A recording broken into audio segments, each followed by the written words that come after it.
YouTube, how you doing? Scarpad with you.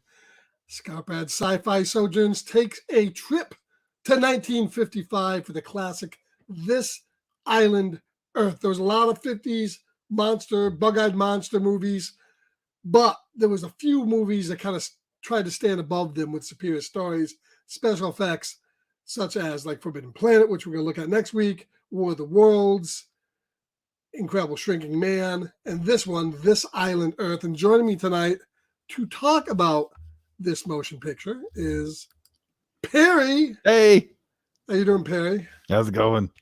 Oh, it's going pretty good. We'll make you a little bit bigger here so we can Bye. bug-eyed monsters right here on the screen. Let me tell you. And Dylan may show up sometime. I think Dylan got captured by a mutant. He turned green and buzzed away. And he's trying to get away, and he'll see if we can make it at some point. So tonight we're talking about This Island Earth, and to give you a little background on this movie, it came out in 1955, and it stars Faith Domingue and Rex Reason, who is the two stars, and also the guy who played Exeter, I can't remember his name, Jeff Morrow, I believe it was. And it's an interesting movie because it's one of the movies that tried to go beyond just having a very bug-eyed look at science fiction. And it tried to tell, it was based on a novel. And it was directed mainly by a man, the guy who directed mainly was Joseph M. Newman. But when it came to the stuff that took place in outer space on the planet, they didn't like what they saw, so they turned to Jack Arnold. And Jack Arnold was a veteran of a lot of movies at Universal, like Tarantula, The Creature from the Black Lagoon. There's a ton of other movies he did, The Incredible Shrinking Man. So they turned to him to do the planet-wide stuff because when they saw it, they didn't like what they saw. So we're going to talk about this movie tonight. We're going to start off with talking about the story, the structure, and just the overall feelings of the movie. So Perry, this is your first time seeing this film, I take it. Oh, yeah. So why you go ahead and take it off and tell us what you thought and give us your impressions. All right, This Island Earth. I thought it was really cool. I like the way the whole story started off with this, I guess, scientist, uranium scientist. But he's also a pilot. Yeah, he's an Air Force pilot too. You know, like what a like.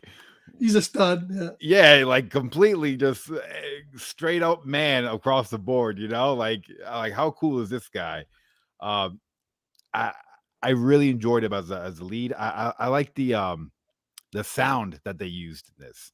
It was so like it punched you in the face, and it really made you pay attention, and like everything slowed down when things were going down. I thought it was really cool. Yeah, I think the one thing I really liked about it is the movie started off. It was interesting how they started off. Instead of really jumping right into the weird stuff, they started off with a little mystery. They started getting stuff in the mail. And this stuff in the mail was all the parts needed to build this communication device, which would put them in touch with these aliens. And the communication device was a test to see who would be worthy to go to this planet where we find out that the aliens' planet is being bombarded. They're at war with the Zygons, and they're being bombarded with meteors. And that's a novel idea because that's happened in a lot of science fiction stories since then, where the people, the aliens use planetary bombardment to be at war with the people. Yeah. And they had to build this thing. They build it. So that's very interesting. Him and his buddy that gets all the parts of the mail, and they build it. And that's just the first half of the story. I thought was really interesting. That was super interesting. I'm like, what's going on? What's going on? What is this? Yeah. What's going on? But I can tell you what's really going on. Dylan got away from the mutants and was able to get his way. He made it. He made it. Let's where are we here? There we go. Dylan, you look pretty good. Did you have a hard time with the mutants? What up, Dylan? Yeah. Good. Real hard time. I'm glad you were able to get away from them. That's great. That's great. So we were just talking about this movie, what we thought about it a little bit. And as I was saying, I like the first half of the movie because it is kind of a mystery. That's, what's going on. They build this, they talk to the alien. The alien is cool in this movie too because he's not a generic bad guy. He's somebody that really wants to help, likes the human race, and wants to help his people. And that's kind of novel about it. So that's really the first half of the movie. But Dylan, first time watching this? Or did you see this before? Nah, I never seen it before. Just clips of the Metaluna mutant. Okay. So I ain't gonna lie, bro. That first half that you're talking about, that went real slow for me. Yo, I love the first half, dude. See, I love the first half too. Yeah, I tried, bro. It's a whole different. I think it's just a different way of storytelling. I love the second. I didn't know it was an alien movie. I thought it was like the Illuminati. I seen the pyramid, the way they were communicating with like a pyramid, and the way they would kill you. I'm like, yo, this is like the inception of like some Illuminati type shit. And then the spaceship came out of nowhere. I'm like, yo, this is crazy. Well, then dude. and then I like that. I like that.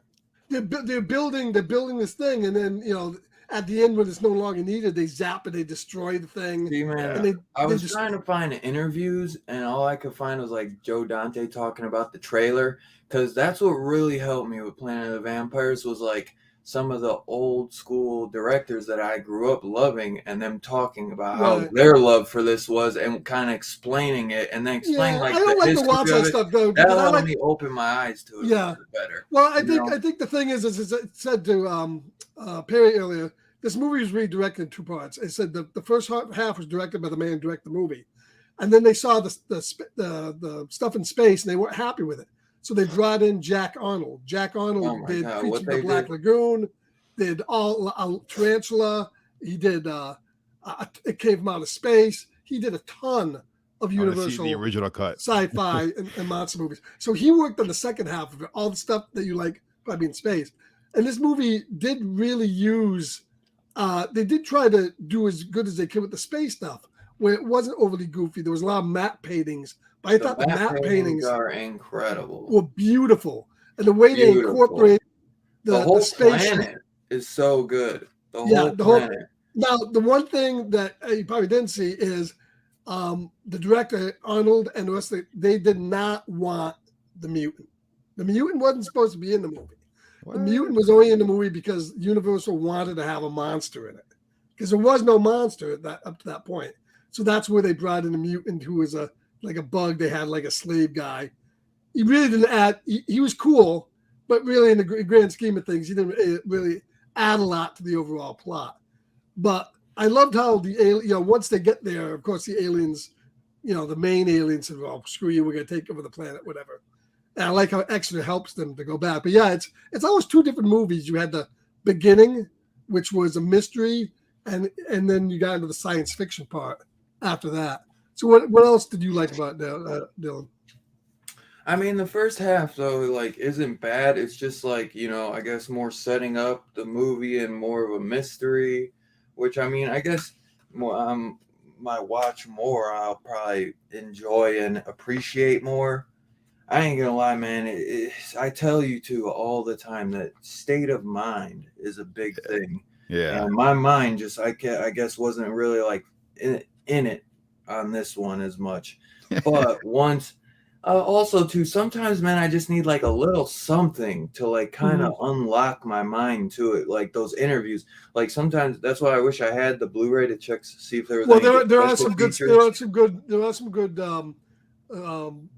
YouTube videos about the movie that go into it. I mean, the movie is for the 1950s is incredible, and I could only imagine growing up with it because those matte paintings are just beautiful, and some of the architecture on the set designs is just, Yeah, I mean, I think they attempted to do a movie that was just more than just a monster movie. That's why in the beginning you had that mystery. Yeah, but they actually really just the cherry on top. They had to use the smarts to get where they were going. That's what they were only looking for, the best guy.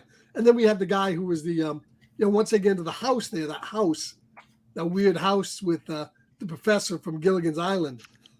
That guy could do anything, Professor, man. He was in there without Ginger and Marianne, but we still getting things down. Of course, he got killed, but hey, what happened? What happened? I'll tell But- you one thing I didn't like was when it go green and when he's flying the plane, and then the first half of the movie they do that where it's like that loud like Right. pitch sound.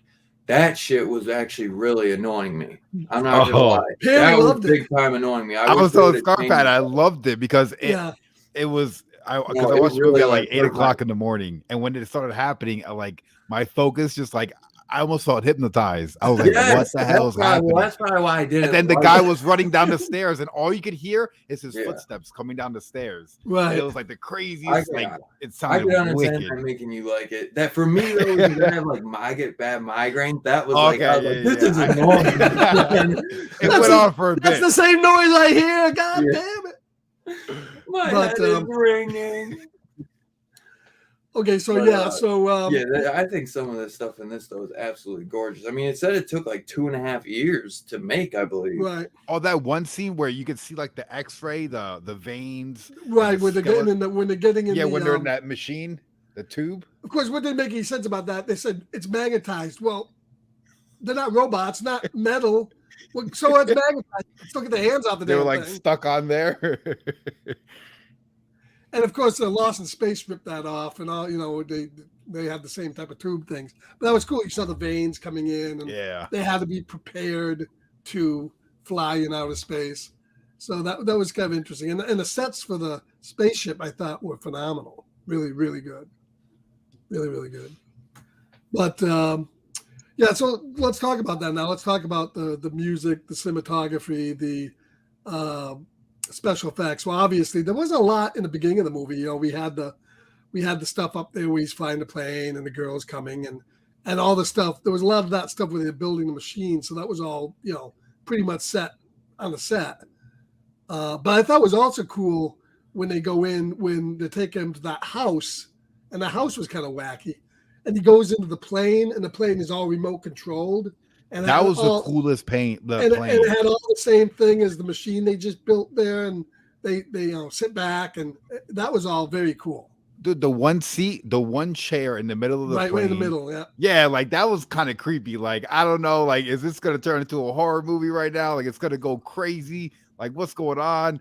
His friends over there begging him, just get out of there, get out of there. Yeah, and they're closing the door on the guy. Back up a little bit, yeah. And I thought that was a cool and then they take him to that crazy house, which is like in down south somewhere, figures, and and they go there and they got all the scientists there, and then and then of course they try to get away, and the professor gets killed there, but that was a whole nother covers a small section. But then, as I said, once the movie shifts and goes into outer space, and you get all that great, even the space stuff with the spaceship going there, and the matte paintings are just phenomenal. I mean, I've seen other movies with matte paintings where they look really, really fake.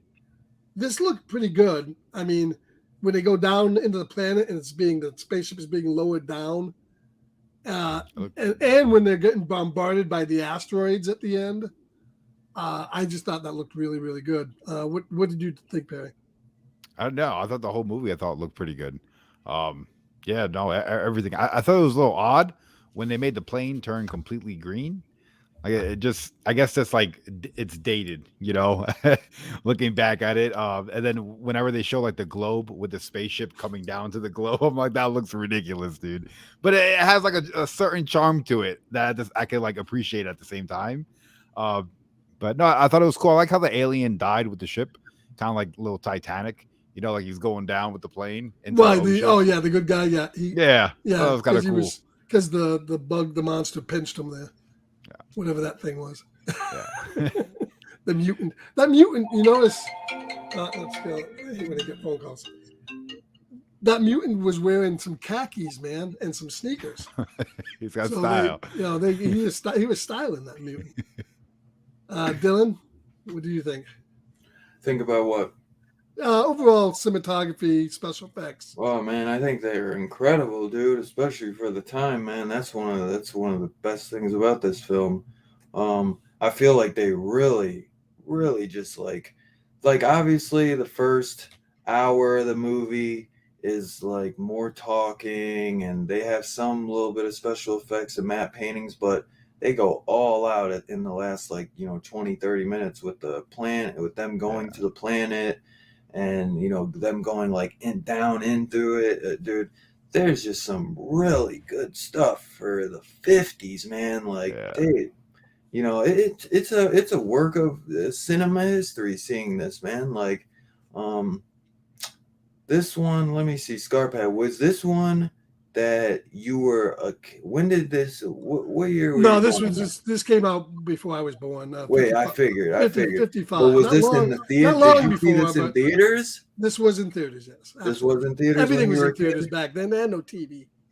Right. Yeah. So this would have been a fun one to see in theaters, no doubt, man. This on I the big forgot what they screen. said. They paired this. This was put on a double bill when it came out, and it was because everything was double billed back then. You always saw two movies. With This on Earth, and I think it was Incredible Shrinking Man. I think so, which is another great movie. Because this is, as I said, the 50s did have a lot. This movie was kind of a thinking man science fiction movie, and there was a few of them in the 50s, not a lot. So that's why they kind of stood out. And even when I saw this as a kid, when I saw it when I was 10 years old, I knew this movie wasn't just your typical monster movie, although sometimes it gets included into that because it's got, this guy in it. Oh, that's awesome. But he has very little to do in the movie. I mean, he's in a few scenes and that's about it. But everybody remembers that monster. It is a very memorable monster. You know why? Because he looks kind of like Frankenberry, doesn't he? If he was pink. Looks like I bet you that's what inspired Mars Attack. He's got like that butt head. He's a butthead. In the movie where he's like bleeding in the middle of the crack, I'm like, yo, looks like he shit himself, Like, crazy. So yeah, I mean, all that, I think all that stuff that's on the planet was phenomenal for 55. Oh, so but good.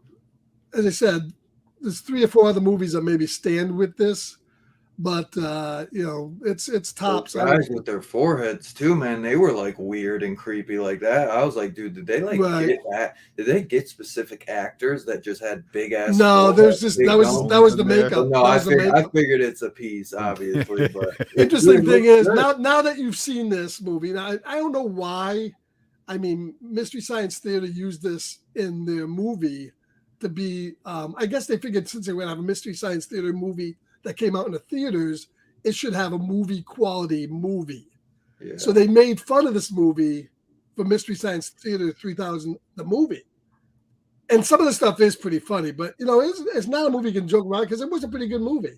Yeah. But they made us, whenever that guy came on, the Interocitor, the guy, the Exeter guy with the forehead, the fucking robot guy would go, nanu, nanu, because he looks like fucking the Robin Williams, Mork and Mindy guy with a big fucking head. Remember that guy? Probably don't. What movie was that one in? What's that? What movie was that with Robin Williams? No, Robin Williams was Mork and Mindy on TV. Yeah. Yeah, he always said nanu, nanu, and they had a big forehead alien. But watch that when you get a chance. It is a pretty funny version of this movie on Mystery Science Theater. Well, why don't we move on to characters and any standout characters? For me, of course, everybody's going to remember the mutant, no matter if you, like them or don't like them. That's who you really think about. But I think I'm going to give my favorite character in the movie to Exeter because you didn't see too many movies where they had the aliens as kind of good guys. Back then, aliens were always bad. They were always trying to kill you, steal your resources. And he's trying to do it too. But he's trying to be fair to his people at the same time. They're being bombed out of existence during this war. Yeah. They need to bolster their shields and maybe need to come to Earth. But and then he goes through the whole movie as kind of their friend. And I like that interpretation of that. In the 50s, you didn't see a lot of that. So Exeter, to me, was really my favorite character in the whole movie. But I thought the story was pretty thoughtful and not something you saw a lot in 50 science fiction movies, very infrequently. And of course, you had the whole instance with the war and the planet being bombed out of existence and stuff like that. So, but definitely Exeter, that's played by Jeff Morrow, who's done a lot of westerns, really. But he's also in a lot of 50 sci-fi too. So he was very good in the part. What do you think, Perry? Your favorite character? I like the lead, the scientist, Rex Reason. Rex Reason. Yeah, I thought he was awesome, man. I like a character that's driven by like curiosity and willing to just like lay everything out there and jump on a plane in a foggy field. Like he was a man's man. Yeah, that takes like some balls, man. You know, to be able to do stuff like that. I really like this character throughout the whole film. Yeah, I was a little disappointed in the female lead. She really didn't do much other than really be the squeeze for the male hero to squeeze. Yeah. In some movies, like in The Thing and a few other ones, the female lead is a little bit more prominent, figures into the story, at least a little bit. Here, she was kind of window dressing, but she was in a lot of 50 sci-fi as well. Oh, wow. Back then.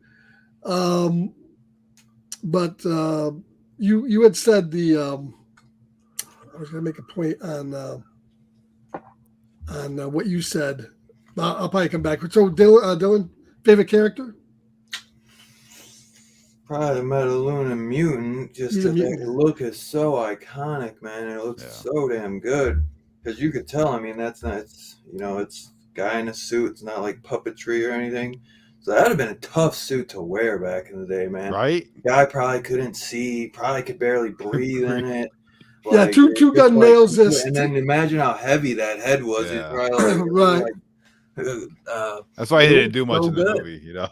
You guys right. They did this with Meet the Mummy, so they did it with it definitely should. I feel like people forget about the look of that. I mean, obviously because he's only in it at the end, but it's still a very iconic look.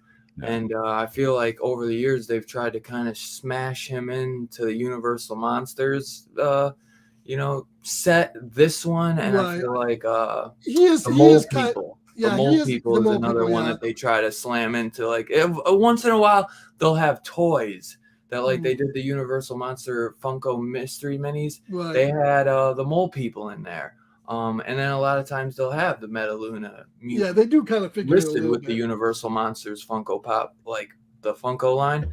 It's part of the Universal Monsters. Is that a movie? The Mole People? Yeah, Mole People. That one's a cool one too. Is it? And that's one I've been wanting to check out for a while. Well, hold on. The look of those guys are really creepy. Sometime next month. Look it up right now. The Mole People, and look their faces. The Mole People's got Beaver's dad in it. That's right? Isn't that cool? Oh, dude, that's creepy. Yeah. That look has always been so crazy to me, man. I got a mole person over there somewhere. I have to grab him. Oh yeah, didn't Migo do one of them? They did. Migo did one. That's sweet, dude. They didn't do a mutant yet. I'm waiting for that one. Really? It's amazing he didn't do. It's amazing he didn't do the mutant. Though that's funny that Funko is like one of the few people that have done it. And then I guess is it NECA that did that little one you put out? No, that's done by. Or is that like Tops? That's Super 7 did that. Oh wow, the blue. Or Kenner or whatever. That one's cool. I really like that one though, with that blue, like that translucent blue. Right. But yeah, I would probably say the Metaluna mutant. The main cast guy, he's pretty good. I feel like they really got him for his looks. I feel like he's an okay actor. I feel like back in the day, he was in a few other women though, so they were like, he's a looker for us. I think he did okay. I mean, that's also he did okay. I'm just saying he wasn't like insane. He also played Flavius Maximus. I think the guys a Star Trek episode, Bread and Circuses. So yeah, the aliens are pretty cool. Besides the Metaluna mutant, man, I would say like the best actual character actors would be the main alien guy that's kind of Exeter, good, right. That's kind of good, but he's like caught between a pimp and a hard place, you know what I mean? Right. Yeah. So, but yeah, I'd probably go with him and the Metaluna mutant, Yeah. Because he's really trying to do good. He's like peaceful move. Right. We're not trying, So it's like he's trying to coexist and right. And then the douche guy thing the douche alien goes, no peace. Yeah, no peace. Yeah, no peace, man. He's like, we're gonna kill him in a couple minutes if he don't put him in a room. Get him a body bag. Get that mutant's ass in here, man. Unfortunately, we have no choice. Yeah, unfortunately, we got no choice. Of course, I guess they needed uranium and they didn't have any for the shield to protect the planet from the asteroids that were being bombarded.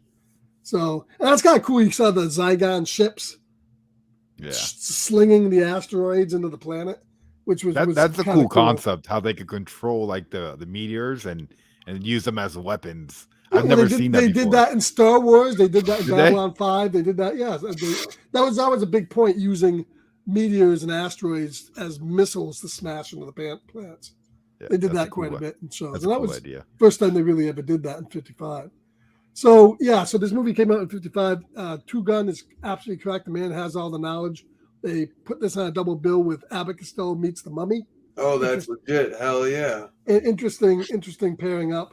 But it makes sense that you would do that because Abbott Costello were very popular back then. Oh my God, they were the biggest. And people, if they put this first, people were going to stay through this just so that they could get to Abbott and Costello. That was a good way to force people to watch the entire movie. People didn't have to be forced down. They had nothing else to do in 1955. And then the people that might think it's slow, they get through it, and they're like, but then they didn't think it was slow because they never saw anything like this before. People weren't walking out of theaters back then, though. People go, holy shit, what is it? We never see anything like this. That's what I'm saying. It was like, holy shit, this is incredible. Like, people weren't just like, people didn't start doing the bullshit like, this is ridiculous, and walking out of theaters. That was like the 80s when it's been around for a while. VHS was big. Like, once it was at like this point that people were just like, oh my God, like, I've never seen anything like it. I've never ever, I don't think, not once walked out of a movie. Me either. I never would. Even if I hated it, I wanted to see the movie. Yeah. And later I'd say, well, I hated it. Plus, you paid for it. What the fuck? Right. Why walk out? There's so many people I see just walk out like that. I don't understand that. That's the thing about this generation, man, is like that they can just like put on Netflix and be like 10 minutes in. This is stupid. Let me find something else. Right. But it's like back in the day when we rented something. That's what I had all week long. So I had to make a tough decision on what I wanted. I wanted to go into the theater. Right. When you got that VHS, you got it for 3 days and you had it to watch. You watch it. Yeah. Well, it was like Wednesday that the new movies would come out, Tuesday or Wednesday. So we'd go Tuesday or Wednesday and be like, okay, let's try and see. Hopefully, what do they have new still? Like, hopefully they didn't take the best new movie that's out. Yeah. Grab one new movie because those are expensive. Then they do like 3 old movies. But that was when you would grab a movie that looked kind of interesting because if the new movies were out, you'd say, well, this looks pretty good. And you'd watch shit. You watch shit that you would have never gotten if you wanted to go. I picked up that were dog shit, but they had an incredible cover or so many or pictures that just you never would think to look at. And they ended up being so good, man. There's so many that I'd watch, man. But yeah, so then you'd get like 3 movies for $1. So I'd have my new movie and then 3 other movies. I'd pick like a horror for sure, sometimes 2, and then at least like a comedy to go with it. You know what I mean? Because I had to have something funny to watch after, Yeah.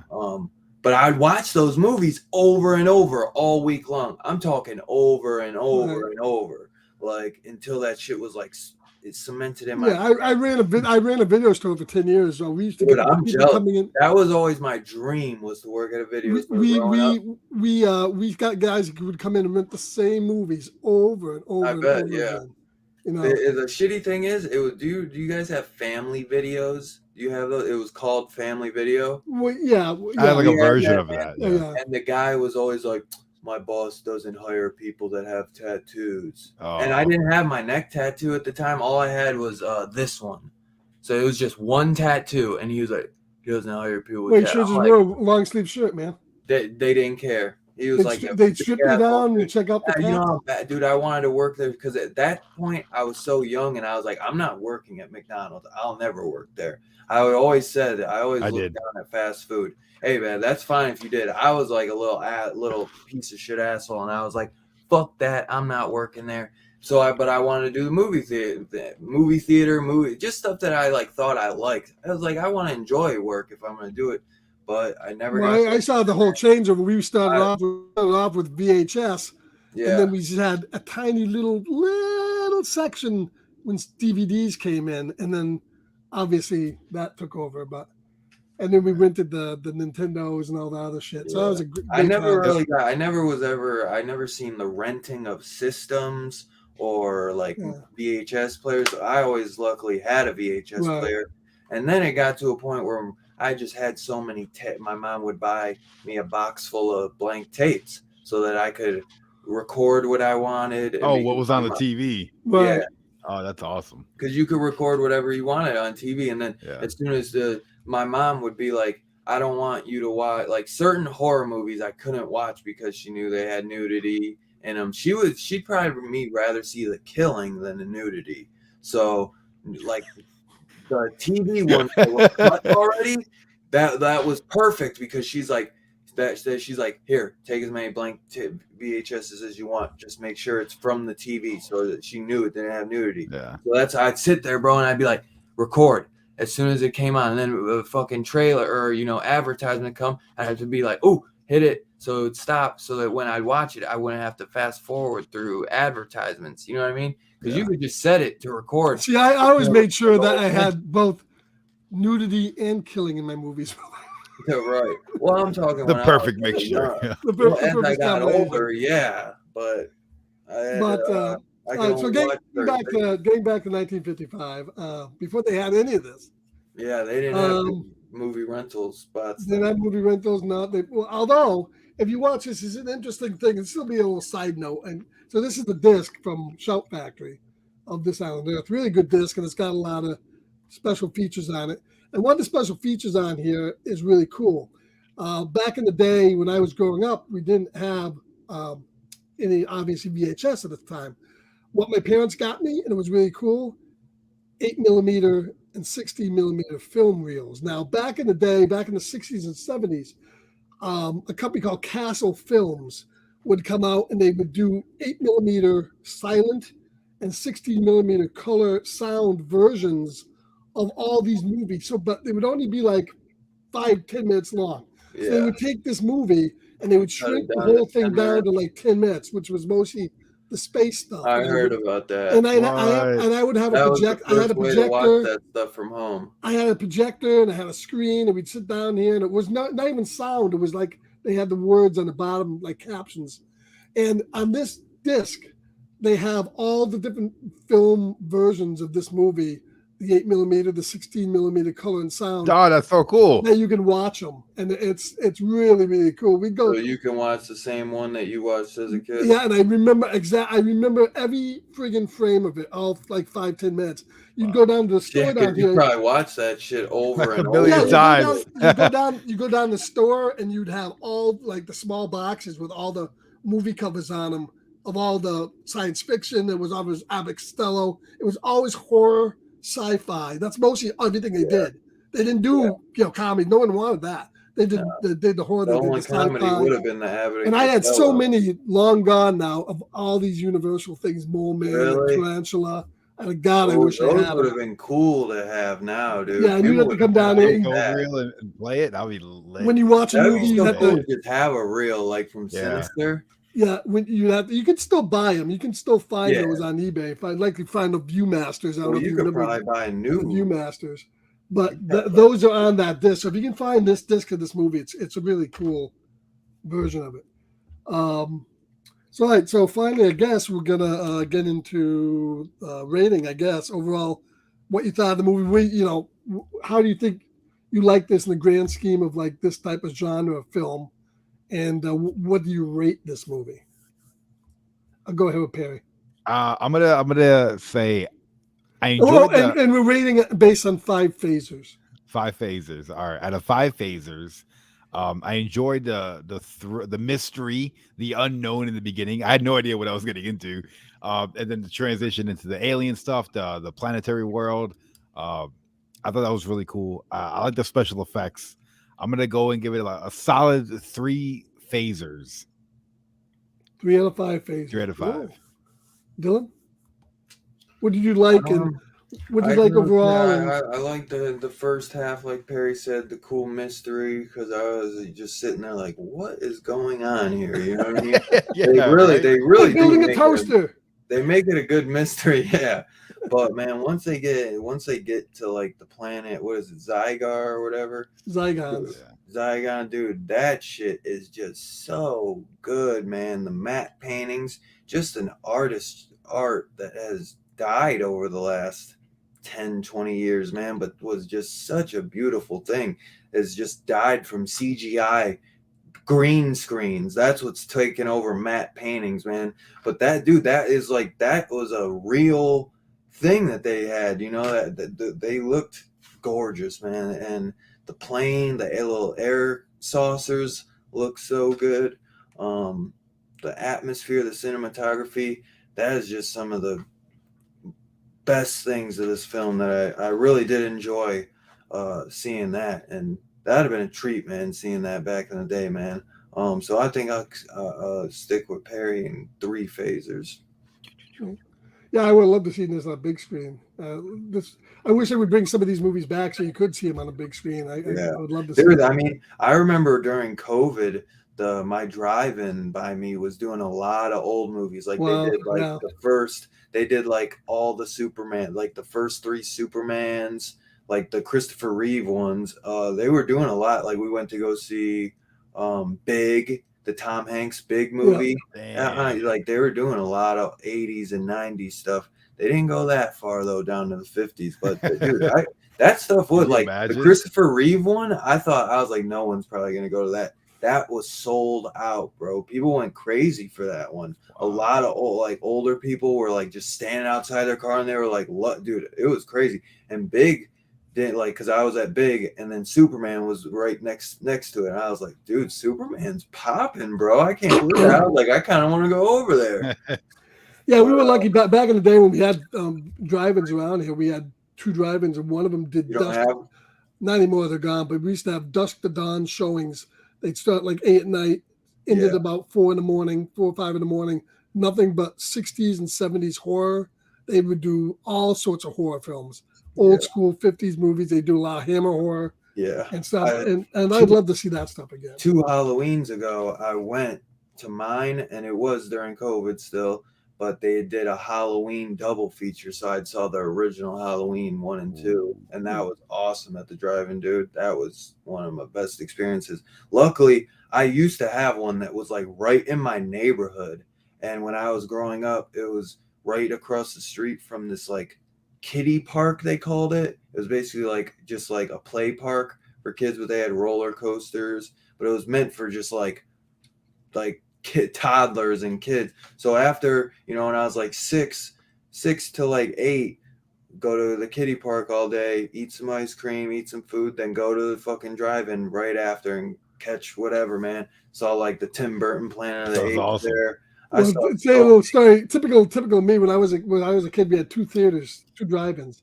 One drive-in, you could, the way it was situated, you couldn't see what was on the movies. Yeah, we just had the one. But the other one was in a shopping mall.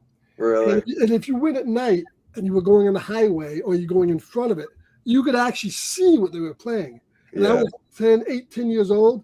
I'd be coming out of the theater with my dad, and it'd be some big ass titties on that screen. And no sound going like this. Like, I was always going, "What's on the movie theater?" Yeah, they'd be like, "Hey, hurry up, put it on 93.7. Hurry up, Dad.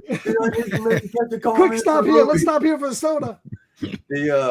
The one that I go to now is right by the highway. So like when we're leaving, I'll be like trying and like because when we saw Halloween 1 and 2, normally everyone always is a freaking downer and tries to leave for the second movie. So growing up, we always just kind of would watch the first one, which I always hated because I always wanted to stay up and watch the second one. My dad would be like, "It's too late, man." So we'd stay for a few minutes sometimes. But then as we're pulling out, I would be like watching it all the way through, like all the way till we were getting on the highway. And then it would just be like, and then we just get out of space from it. I'd be like, "Damn it." Like one of these days, man, we got to just stay for both goddamn movies. Man, the drive-in, dude, if anyone has one by you, I highly recommend. They are fun. Go check them out and keep them in business, man, as long as you can, because they are just so much fun. It's just it's an experience, man. Yeah. And I highly recommend it, because soon there will be absolutely none. And that will be so sad to say. We'll have VR headsets and we'll go to a virtual drive-in. Yeah. Well, I have an Oculus, and one of the things he does that, but it's a movie theater. Movie theater. It is almost like, you're sitting in a movie theater watching a movie, and it really, you can look behind you and see people. You can look. It really is like being there. It is really cool. That's fucking awesome. I'm gonna rate this because I'm a real big fan of this movie. I love the beginning. It's not slow to me, and I love the Matt Pang. I'm gonna give it a solid 4 for me, because there wasn't a lot of movies that elevated sci-fi back then. There was a few, maybe 5 or 6 or 7, and this was definitely one of them for me. So I'm gonna give it a 4, and we're gonna, of course, overall a 3 and a 4 is 3.69, baby. Keep it up. Gotta get that 69 going. It's crazy how it works out like that, right? It's mad, But this is definitely one of the better movies of the 50s. Now, next week on the show, we got one more classic 50s. This is another movie that goes back. Already at the last Starfighter. Yeah, but I think I think this one, even over, I think you're gonna be pleasantly surprised by this one, right from the beginning to the end. It's a very entertaining picture. It has a lot to do with. It's based on The Tempest by William Shakespeare. Don't let that get you down, because it's in outer space. It has a monster. It has a monster. It has effects from Disney, believe it or not, for the monster. Some of the monster effects. It's got the great comedian, but never used to be a comedian, Leslie Nielsen from The Naked Gun. Before he got all funny, when he was a solid leading man. And it's also got a lot of other big actors. Man. What's that? He was a solid leading man. Yes, Leslie Nielsen was a solid leading man. But he was a comedy man. No, he was not. He never did comedy. Really? I didn't know that. I thought he never did comedy until he got to Airplane. Never. Wow. And the guy had chops. He was such a good actor. He could do both.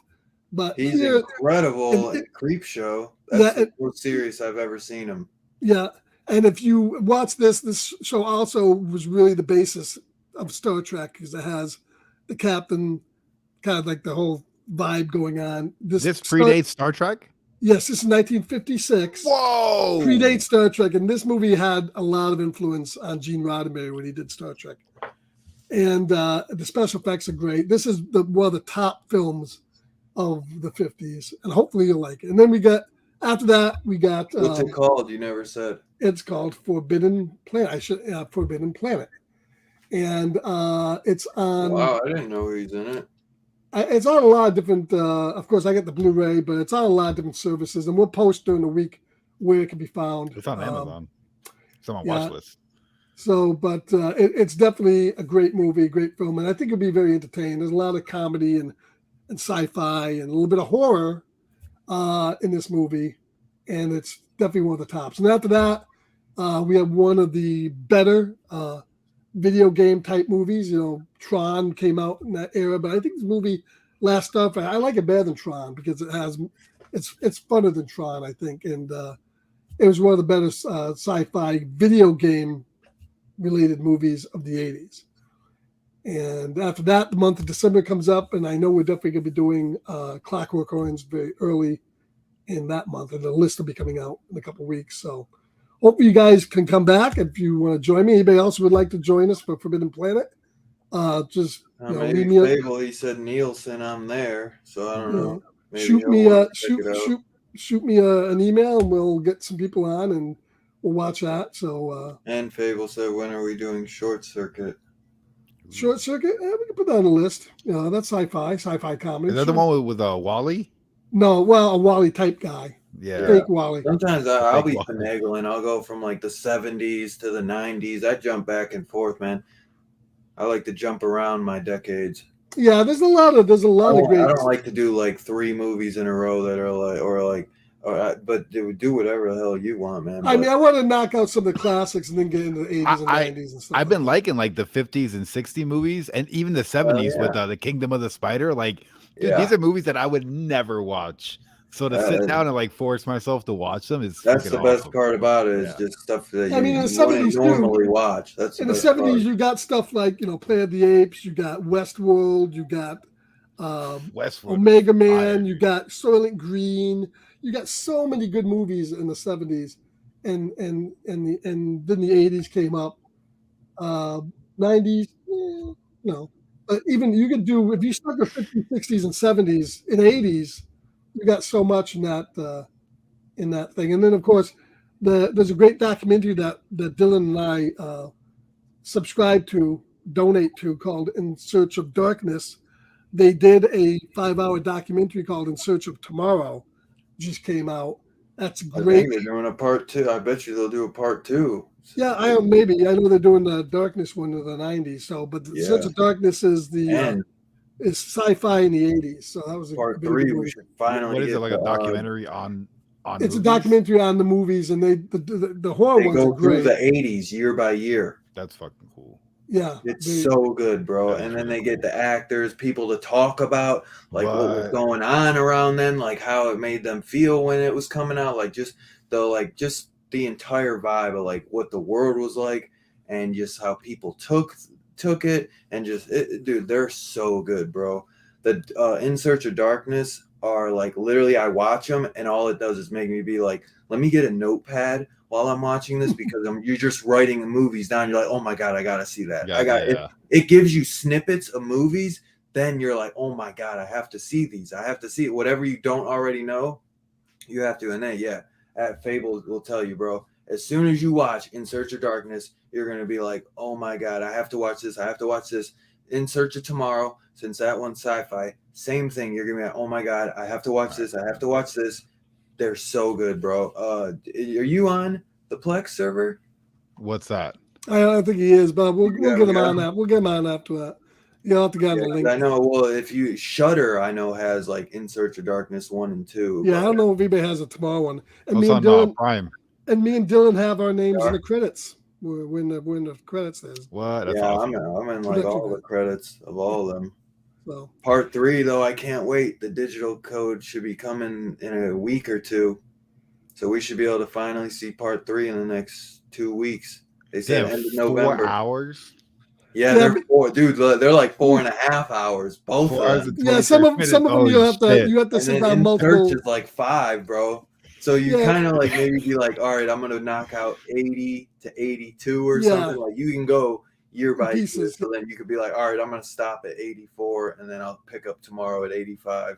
So at least you could break it down like that. It's like a whole day to watch. I'm telling you, man, if I got 4 hours, I'm banging that bitch out. I've watched all those. I've watched In Search of Darkness 1 and 2. I'm telling you, probably like more than 5 times each. I remember In Search, the first one, I watched that over and over, bro. Yeah, I really like Fable said, bro, fastest 4 hours you'll ever have, bro. I swear to God. Okay. I really do hope though that they go back and they do the 60s and 70s. And I'd love to see them handle the Hammer stuff. They should, all the classic horrors for sci-fi.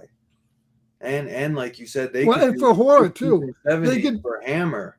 They could bang out, because they could do a lot of 30s pre-code horror. So do one that's like 30s to 70s horror. I'd love to see that. They don't have to just take it like one. They like, I know they feel like they have to keep going up. Like, we did the 80s, now it's like only right through the 90s. But it's they're gonna hit the 2000s soon. Backtrack and do the 70s and whatever. Like 2000 to 2010 was kind of bleak for horror movies.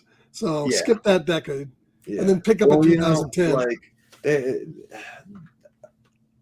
We'll have to see how that Aliens documentary goes, because it's like everything they've done has been like years, like 80s, 90s, or so it's going to be weird to see them do like a documentary, because now they just did a Kickstarter for a documentary for that movie Aliens, the sequel to Alien, Perry, so it's a full documentary on that. But me and Scarpad didn't get that one because it's a little iffy on it. Plus, I'm sure we'll be able to get it a second. Yeah, I'll probably see it on Shudder or something. It'll be up on Shudder or someplace. I'll probably watch it. Dude, before they used to make it where like when they had, because the In Search of Darkness period, they'll do like 30 days in October. That's your window to buy it. And after that, it was done.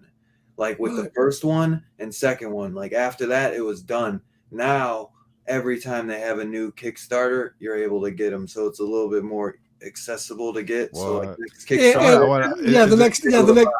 The next time they have a Kickstarter, they sell them all again. They do the whole all three. And you can get them a little cheaper than what we pay, because we'll pay like $100. We're getting the movie. Well, I guarantee you, Dylan, the next time they do that, they're gonna have the box set with the box we bought. Yeah, and all the movies in the box. That'll be the last thing they do. Because I bought all mine separate, bro. So that's like 300, 400 plus with the in-search, and then you get like 3 posters, which are always really cool. They have their own artwork and everything. Then you get the Blu-ray digital copy of it. So I have digital copies of all the movies too. That's the one I really want. I've been meaning to get it. Their first documentary, Robbie's right, In Search of the Last Action Heroes. That's about, obviously, action heroes from the 80s. That's one I really want to get. I'd like to get That's the first one they ever did. I got to check. I looked around for that one. I'm sure you can find it, but it's probably pricey. It's weird that they've never had that available, like, on the website, like.